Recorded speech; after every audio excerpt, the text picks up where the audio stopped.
Hello and welcome back. So in this video, we're going to talk about bar chords. Bar chords are pretty much what they sound like. You're going to use generally your index finger. Instead of chording one string at a time, you're going to use it like a bar.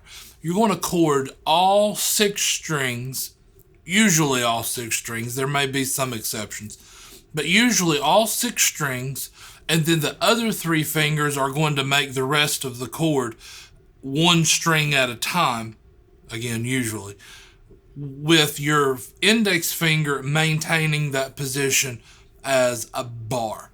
So what does that mean? All right, so let's get into the first one. Now, we know the F chord like this. But now you can make the F chord as a bar chord. So in this position, you're going to move that index finger. Now leave the other three fingers where they are. Move that index finger to bar all six strings on the first fret. Now you'll notice that not only did my index finger move, but my whole hand moved. So most of the time when we're making the other chords, we're kind of gripping the neck of the guitar, kind of like you would a baseball bat. With a bar chord, you're not squeezing it like a baseball bat or gripping it like a baseball bat as much as you are pinching between the index finger as a bar and the thumb at the center of the back of the neck. So the foundation for a bar chord is, if I want to flip my guitar over so you can kind of see how I am pinching the neck in between the index finger as a bar and my thumb on the back of the center of the neck. So to do that, what you have to do is kind of roll your wrist down and pinch the neck of the guitar. And so the F that's like this then becomes where you can strum all six strings.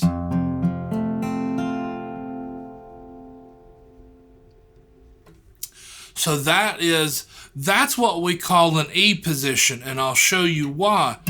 So if you have an F, if you remove the bar, remove that first finger and then just slide everything back, you might recognize that. We normally make it with our first three fingers, but that's an E chord. So if you move it up a fret and then bar the first fret, then that is an F chord. Now, one of the benefits of a bar chord is you can move that all up and down the neck and it makes various chords, but it's a chord wherever it is on the neck. So if your index finger, the bar, is on the first fret, it's an F. You can go up two frets, make it a G.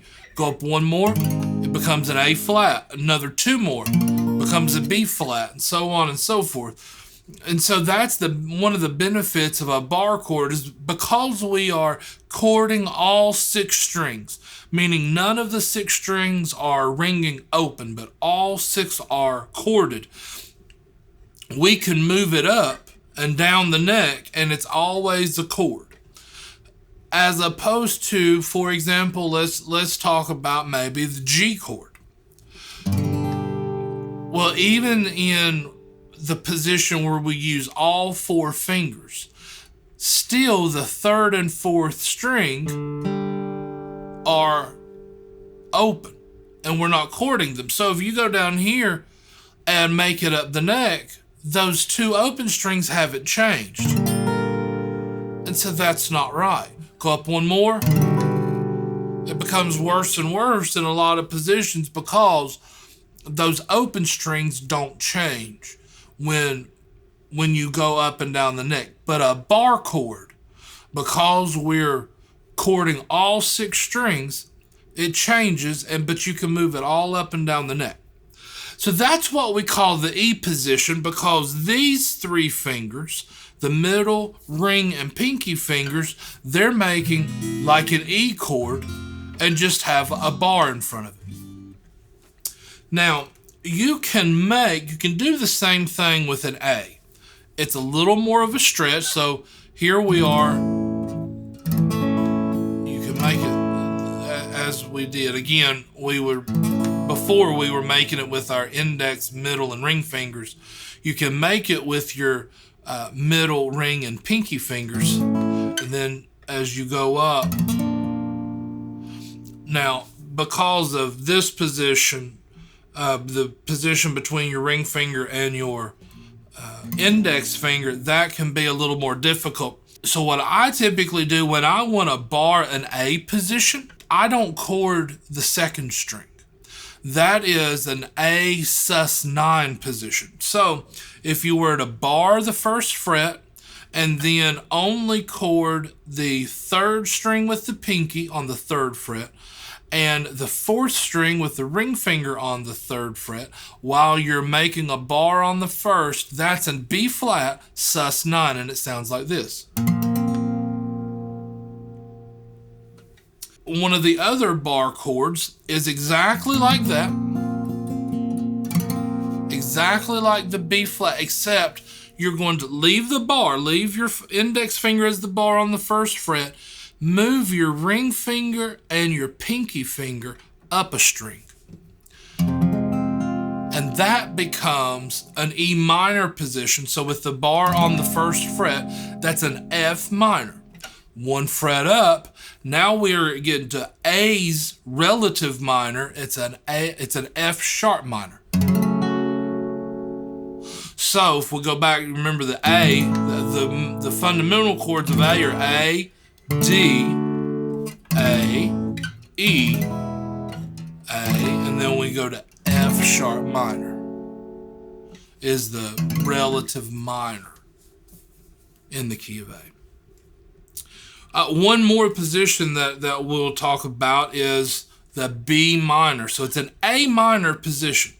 So just as we made the A minor before, we're going to make the A minor with instead of the index, middle, and ring fingers, we're going to do it with the middle, ring, and pinky fingers.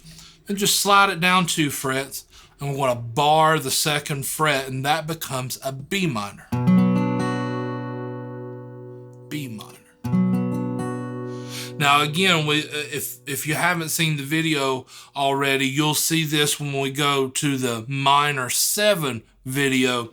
If you take this B minor and just lift your pinky, that becomes a B minor 7. Lastly, I want to show you another chord.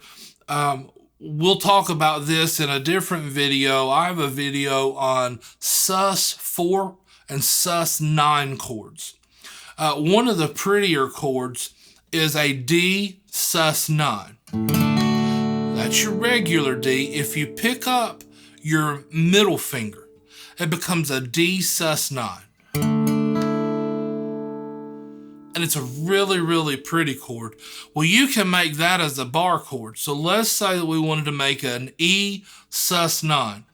We want to bar the bottom 5 strings, and then where with the D we were chording the second and third strings with our index and ring finger.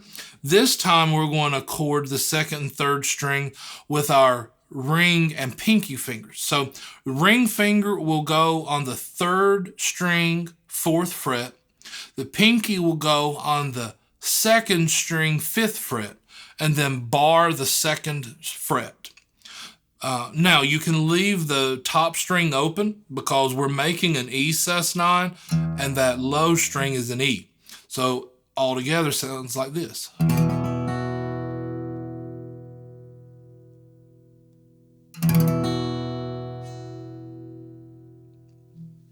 I'm going to leave you with that. So try out these bar chords, especially work on. You could really skip the E. I think that's a really pretty chord, but you can just as easily make the E and you'll be fine.